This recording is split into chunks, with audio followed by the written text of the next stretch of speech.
আজকে বাজারে গেছি মানে দেখি ছোট ছোট ইলিশ মাছ। তো আমি ভাবলাম যে লতি নিছি, লতি দিয়ে ইলিশ মাছ ইলিশ মাছ দিয়ে রান্না করলে ভালো লাগবে। তো মানে নাম মাত্র ইলিশ মাছ, এত ছোট ছোট, তাও আবার 1000 টাকা কেজি।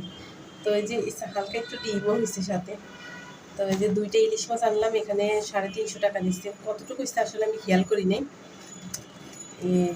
ইলিশ মাছটা আনছি, তো ধুয়ে কেটে কুটে নিছি আর কি। এটা দিয়ে ইয়া করবো, এই যে লতি আনছি, লতি দিয়ে রান্না করবো। লতিটা অনেক সুন্দর দেখে আমি 1 কেজি নিচ্ছি। এখন ভাবলাম যে একসাথে রান্না করে ফেলবো, রেখে দিলে নষ্ট হয়ে যাবে। লতিটা খুব সুন্দর ছিল, দেশি লতি।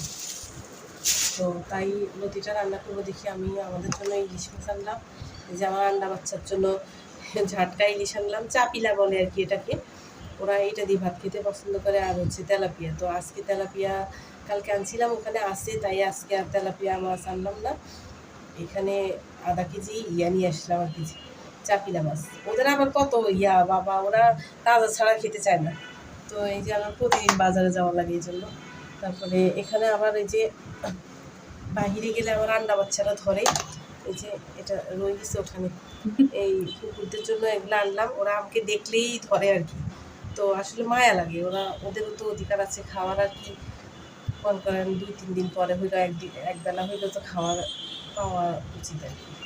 তো সেজন্য আর কি ওদের জন্য এগুলো আনলাম। গলা গিলা কলিজা আর মাথা একসাথে বিক্রি করেও 100 টাকা করে কেজি, ওখান থেকে নিয়ে আসলাম ওদের জন্য। তো এই যে মাছ মাংস এগুলোই আনলাম। আর হচ্ছে এখানে দুধ আনছি, ঈদের সময় শ্যামাই কিনছি, সেই 1 প্যাকেট শ্যামাই রয়ে গেছে। আর আমার কাছে খাওয়ার পরে ডেজার্টটা খেতে বেশি ভালো লাগে আর কি। ওই যে এখানে দুধ আনলাম 1.5 লিটার, এখানে 1 লিটার দিয়ে আমি শ্যামাই রান্না করবো, সাথে গুঁড়া দুধ দিব আর কি। আর বাকিটা এমনি খেয়ে নেব, সেইটা। আর হচ্ছে এখানে পেঁয়াজ আনলাম, ডাল আনছি। কদিন থেকে বৃষ্টি হইতেছে, ভাবলাম যে যদি মানে ডালটা থাকলে বাসায়, আমি ওই খিচুড়ি করতে ইচ্ছা করলে করা যাবে। এমনি ডাল আমরা বেশি একটা খাই না, আমার বাসায় রান্না করা হয় না। তো খিচুড়ি রান্না করতে মুগ ডাল মুসুরের ডাল মিলাই দিলে আর কি খিচুড়িটা ভালো লাগে। এটা দেশি মুসুর ডাল আনছি। এই ডাল ডুলের দামও অনেক বাড়ছে। দেশি পেঁয়াজ আনলাম, 2 কেজি দেশি পেঁয়াজ আনছি। যে এই বৃষ্টি হইতেছে কি মানে, তারপর তো বাইরে তো যাওয়া লাগে আমার একবার হইলো। তো তো ওই ভাইয়াটা বেছে রাখছে আর কি, আমাকে বলে নিয়ে যান যা আছে এখানে। তা বুঝতেছে ভাবি দেখেন তো, দেখছে যে 2 কেজি হয়েছে আর কি। আমি আর আজকে বেছে আনতে পারলাম না, এখানে কয়টা ভালো কয়টা খারাপ আছে জানি না। যাই হোক থাক, এই তো আজকের বাজার এটাই।